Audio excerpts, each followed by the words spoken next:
اور موت آ جائے تو جنتی ہے.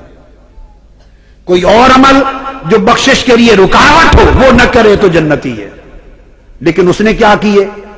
ایک تو باپ نے سزا کے طور پہ بھیجا، وہ تو جاتا ہی نہیں تھا اور گیا ہی نہیں تھا، وہ تو پہلے ہی سے ہی بخشش کا حقدار نہ رہا، اور قسطنطنیہ میں شرکت کر کے جنت اس کے حصے میں لکھی گئی. اور اس کے بعد اس بدبخت نے معرکہ کربلا برپا کیا. ظالم تو نے سیدہ سکینہ کو کر پایا، پھر بھی جنت ملے گی. تو نے علی اصغر کی جان لی تیرے لشکر نے، پھر بھی جنت ملی. علی اکبر کی نام پھر جنت ملی. 72 لاشیں مصطفیٰ کے تڑپائے، پھر جنت ملی. نیزے پر حسین کے اور شہداء کربلا کے سر سفر کر کے گئے، پھر بھی جنت ملی. تو نے دمشق کے دربار میں اپنی چھری حسین کے لبوں پر ماری اور کہا میں نے بدر والوں لوگوں کا بدلہ لے لیا، پھر بھی جنت رہی. اور معرکہ کربلا کے بعد جب اہل مدینہ نے یزید کی بیعت توڑ دی، کل کتب حدیث سیر اور تاریخ میں درج ہے، تو اس نے مدینہ پر حملہ کیا. 10,000 اہل مدینہ شہید کرائے 700 جلیل القدر صحابی شہید کرائے. یزید کے لشکر نے حضرت ابو سعید خدری نابینا ہو گئے تھے، ان کی داڑھی پکڑ کے تھپڑ مارے. مسجد نبوی میں اذان معطل کر دی، اقامت معطل کر دی، نماز معطل کر دی. 3 دن مصطفیٰ کے مزار پر اذان نہیں ہوئی، مسجد نبوی میں اذان نہیں ہوئی.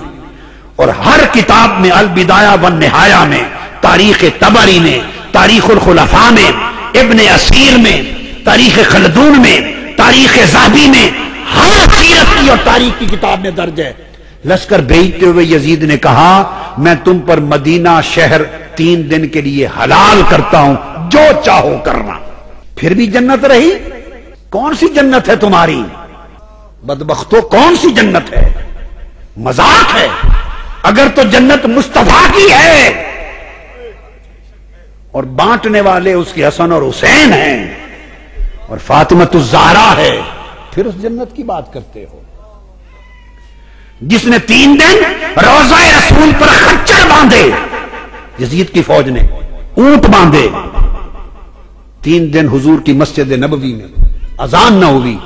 حضرت سعید بن مسیب رضی اللہ تعالیٰ عنہ دوڑ کے گھر نہ جا سکے، فوجی گھسائے اندر، وہ ممبر کے نیچے چھپ گئے. حضرت سعید بن مسیب تابعی، وہ کہتے ہیں خدا کی قسم 3 دن تک حضور کی قبر انور کے پاس میں چھپا رہا، کیونکہ اذانیں تو ہوتی نہیں تھی، نماز بند تھی، خچر گھوڑے باندھ دیے تھے. تو نماز کے وقت کا مجھے پتا چلتا تھا، قبر مصطفیٰ سے اذان کی آواز آتی تھی. اس نے ادھر معرکہ کربلا برپا کیا اور تاجدار کائنات کو تڑپایا، ادھر شہر مدینہ میں خون عام کیا اور حضور کی قبر انور اور مسجد نبوی کو ویران کیا. اور پھر اس کے بعد اس نے لشکر بدلا اور مکہ پر حملہ کیا، مکہ پر، اور منجنیق کے ذریعے پتھروں سے بارش کی اور خانہ کعبہ کا غلاف اور خانہ کعبہ کی چھت اور کعبہ جلا دیا. ادھر کعبہ جل رہا تھا، ادھر یزید مسلسل اپنے احکام بھیج رہا تھا. تو احراق کعبہ کے دوران اسے قولنج کا درد ہوا، 3 دن تڑپا اور واصل جہنم ہو گیا. کعبہ جلانے کے عمل کے دوران مر گیا. اس کو تو توبہ بھی نصیب نہیں ہوئی، کرتا بھی تو قبول نہ تھا. یہ اس کے کارنامے ہیں، یہ اس کے کارنامے ہیں. بیعت ظلم و جبر سے ہوئی، معرکہ کربلا برپا ہوا، مدینہ برباد کیا اس نے، کعبہ جلایا، اس حال میں مر گیا. وہ یزید اور اس کا ساری نسل صرف ایک سیدہ زینب کے سامنے منہ نہیں کر سکتی. ارے صرف اس ایک لمحے کا جواب ان دشمنان رسول کے پاس نہیں ہے. جب سیدہ زینب قافلہ لے کے دمشق پہنچی تو بازاروں اور گھروں کی چھتوں پر لوگ جمع ہو گئے تھے.